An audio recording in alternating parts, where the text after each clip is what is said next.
Eh bien, cette année, je travaille avec une personne qui est venue du Québec. C'est une personne qui parle parfaitement français, presque sans accent, pour des femmes qui parlent aussi français, parce qu'il y a des adhérents qui spécialement apprennent le français. Et si c'est compréhensible pour les autres femmes, c'est bien. Alors, cette personne est de 45 ans, assez jeune, assez magnifique, un homme assez préparé pour construire la vie future, qui connaît ce qu'il veut dans la vie. Il est intelligent, gentil, concentré sur le résultat. Il est aimable, éduqué, enseigné. Il a beaucoup de loisirs.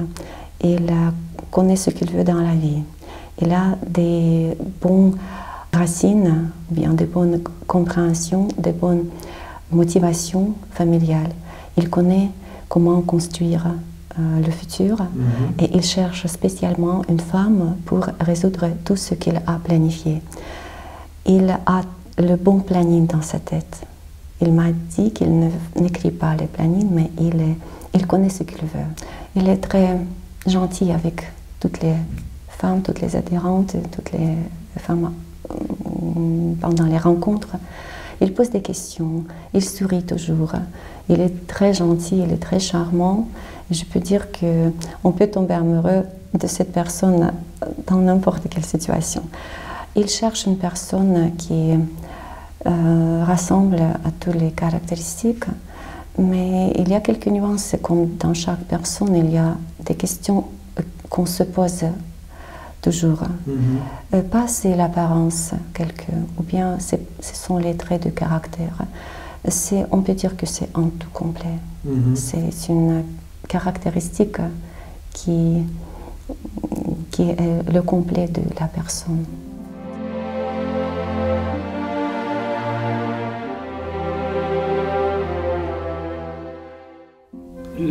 Je peux aussi ajouter que cette personne est bien préparée parce qu'il connaît comment utiliser le GPS pour ne pas se perdre dans la ville. Il connaît comment utiliser les logiciels sur Internet. Il a mis dans son téléphone pour parler et traduire. Pour ne pas avoir des problèmes de se rencontrer sans traductrice. Voilà.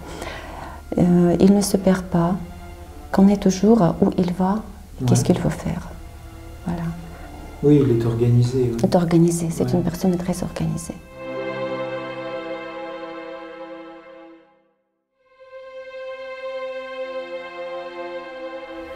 C'était quoi à peu près les différences d'âge en moyenne? C'était presque le même âge, de 29 jusqu'à 31. Il me semble que cette différence, c'est l'âge donc à peu près 15 ans d'écart? La différence dans l'âge, c'était 15 ans, mais ce n'est pas visible. Ce n'est pas visible. Les femmes étaient aussi gentilles, souriantes, aimables, très préparées pour faire la famille. Il était belle, il était gentil. Magnifique aussi. On parlait ensemble de toutes choses, beaucoup de choses. Et il n'était pas gêné. Il y avait des femmes un peu plus courageuses ou moins courageuses, mais c'était commode.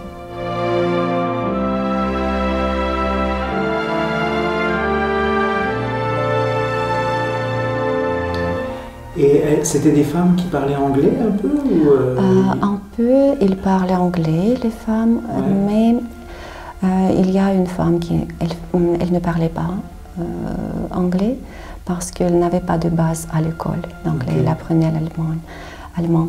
Mais ce n'était pas le problème de faire la connaissance, de faire le dialogue assez communicatif, assez agréable. Voilà. À l'aide de vocabulaire, avec des traductions, avec de deux langues, on a réalisé tous les problèmes, tous les nécessaires à répondre à toutes les questions.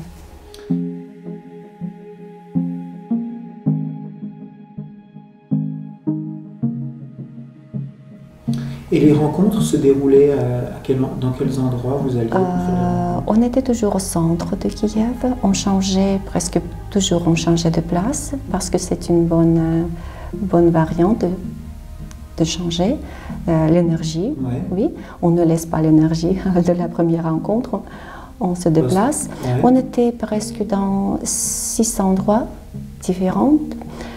Et la cuisine était magnifique. On a visité le restaurant ukrainien. On était dans le célèbre restaurant Rucola. On a visité le nouveau restaurant de famille, Momente, qui se trouve ici sur Krещatик.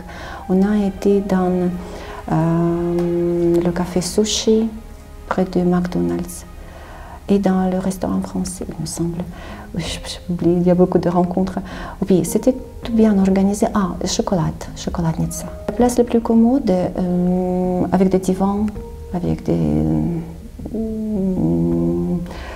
avec les lieux le plus préparés pour s'entendre, c'est Rucola peut-être, parce qu'il y a beaucoup de places là. C'était très commode dans les moments, les momentos.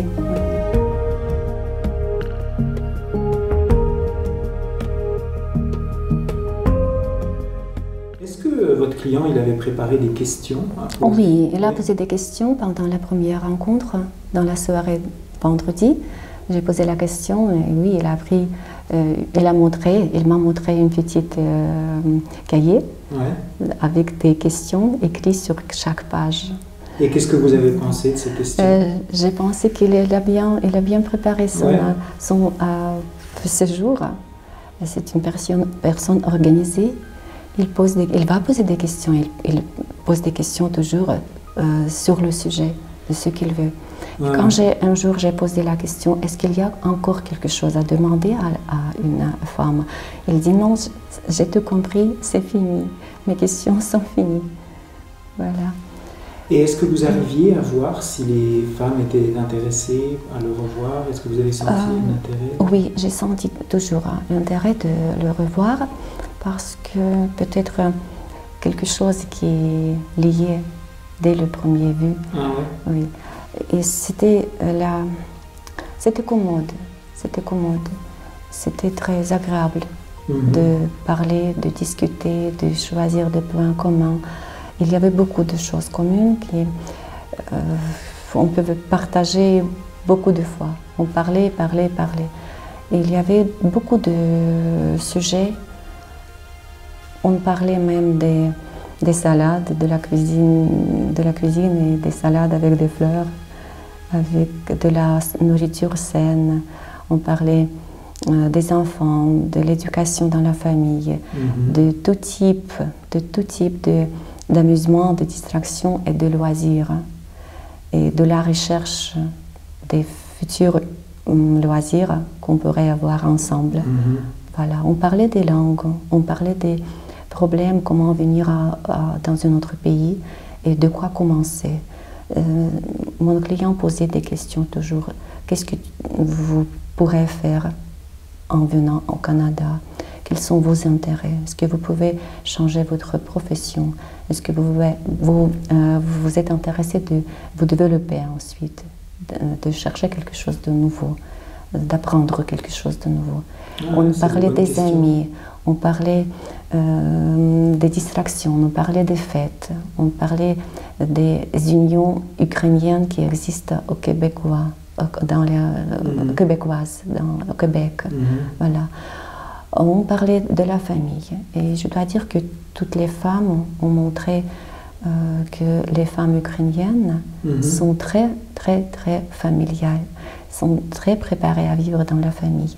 Et ce qui attire toujours les gens, les hommes venus des autres pays. Voilà.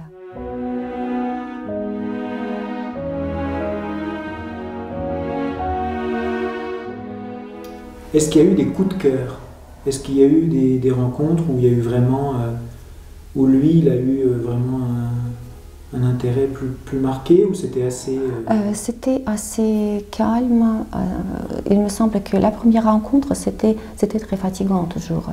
Ouais. 2 rencontres, c'est fatigant, mais 3 rencontres, tous les hommes sont épuisés. Ouais. C'est un effort, ça prend beaucoup d'énergie. Ouais. Il faut recommencer toujours. La deuxième rencontre montre beaucoup de choses. C'est le recommencement. L'image qui s'ouvre avec des autres pages. On commence à poser des questions les plus concrètes. On commence à comprendre mieux quelques traits de caractère, quelques positions, quelques principes de vie de la personne commune.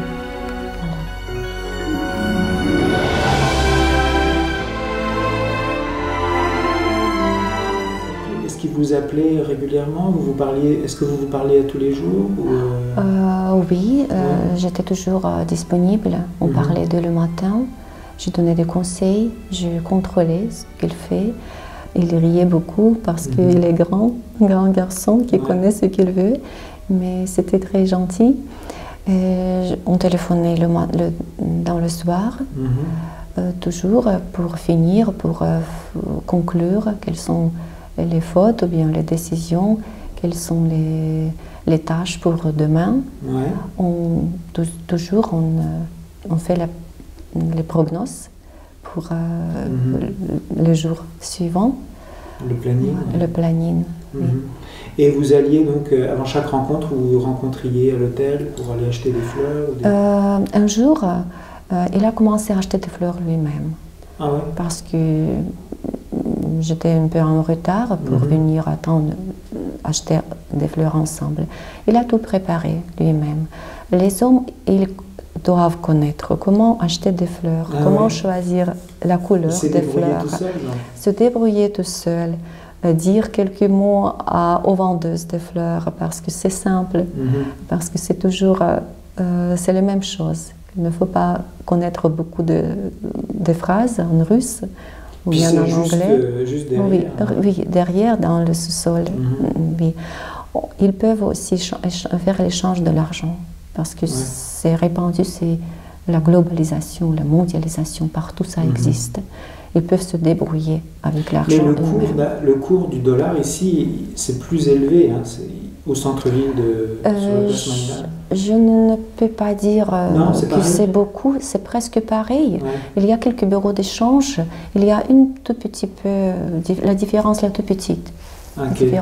Parce qu'à Darnica, là, au Bratislava, les taux de change étaient un peu mieux qu'ici, non? Qu'au centre-ville? Je ne sais pas. Ce n'est pas le problème pour échanger si c'est quelques 0,05 ou bien 0,1. Est-ce que c'est le problème? Ce n'est pas le problème pour faire l'échange. Et je crois que chaque personne, chaque homme qui vient, il doit, outre l'achat des fleurs, outre l'échange de l'argent et le planning, il doit être bien organisé dans le temps. Il doit comprendre à quelle heure il commence, à quelle heure il finit. Il doit être responsable de son temps. Et c'est ce qu'il faut faire parce que c'est moi qui regarde toujours l'heure, c'est moi qui contrôle. Ils doivent connaître et sentir. Ils doivent sentir, même pas le temps sentir, mais la période où il faut un peu finir avant, finir la conversation, la rencontre. Parce que une fois c'était trop long. C'était trop pour rechoisir et réfléchir sur des sujets qu'on n'a pas parlé. On a commencé à parler de quelque chose qui n'était pas utile, plus utile. Voilà.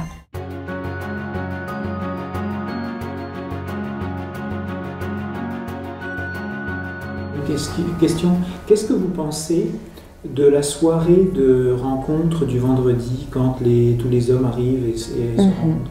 Est-ce que vous pensez que c'est utile, que c'est intéressant quand vous rencontrez votre client pour la première fois? Qu'est-ce que vous pensez de cette soirée? Je pense que la fête de la fin de séjour doit exister, mais peut-être ce n'est pas dans ce style. parce que beaucoup des hommes ne veulent pas être filmés, ne veulent pas se montrer dans les cadres de l'agence pour que personne les voit, et ensuite ils sentent que c'est une occasion mauvaise pour les autres moments, pour les autres réussites. C'est pourquoi il y a des clients qui ne veulent pas participer à cette soirée vendredi soir. Oui, à cause de cela. Il vous en a parlé? Oui, mon client ne veut pas participer à la fête. Il va consacrer ce temps libre à la 3e rencontre avec une femme. Voilà, pour ne pas perdre le temps. La fête, c'est une bonne chose pour se connaître. Il me semble que ça suffit pour faire la connaissance dans la première journée, le premier jour. On m'a raconté déjà, parmi les clients, est né quelques types d'amitié pendant leur excursion dans la ville. Ils ont pris le dîner ou bien le déjeuner ensemble et ils ont découvert 1000 choses impressionnantes du côté de chaque personne. Voilà. Il me semble que ça suffit. Oui, quelqu'un m'a parlé et c'est magnifique pour se connaître. Je crois que l'amitié des gens qui viennent ici, des hommes qui arrivent, ils ont les mêmes choses à faire, ils ont les mêmes buts, les mêmes objectifs. Ils doivent se parler. Ils doivent être plus organisés. Et organiser la rencontre pour ces personnes, c'est bien, les femmes.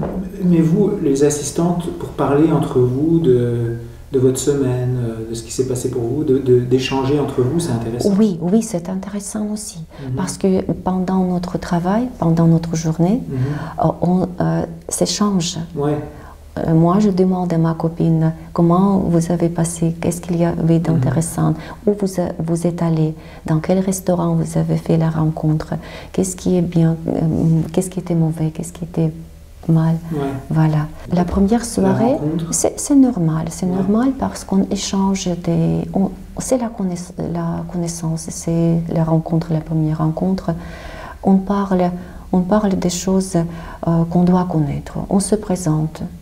On comprend avec quel but, avec quel intérêt les gens sont venus ici. On veut comprendre pourquoi ils sont venus. On pose des questions, les traductrices posent des questions les plus concrètes pour comprendre et pour mieux traduire après. Parce qu'il y avait des moments quand les hommes sont fatigués pendant la 2e, 3e rencontre et c'est toujours la même chose à raconter. Et la traductrice connaît déjà l'histoire de la vie de son client et c'est mieux de raconter très vite à une femme, quelques moments, quelque chose d'intéressant. Et ensuite, par un courte phrase, dire que j'ai déjà parlé de ce que vous m'avez raconté. Voilà. Ou bien, est-ce que je peux raconter moi-même de ce que je connais déjà de votre vie? Sur cette petite... parce que vous le savez déjà, en fait. Oui, je voyais comment le client était fatigué, de répéter toujours de jour en jour. Oui, c'est comme la conversation entre nous, et il me pose la question avec des yeux. Encore une fois, je dois le raconter, mais vous le savez, faites quelque chose. Et moi, je viens, je demande, je veux raconter moi-même. Je raconte en russe, en langue compréhensible. Je change quelque chose pour mieux comprendre. Je sens aussi la personne. Je sens la femme, dans quelle image elle veut voir. Voilà. Parfait. C'est bien. Très bien. Là, je dis. Merci beaucoup. Merci beaucoup, c'était donc ça s'est bien passé. C'était une bonne semaine. Oui, c'est bien passé.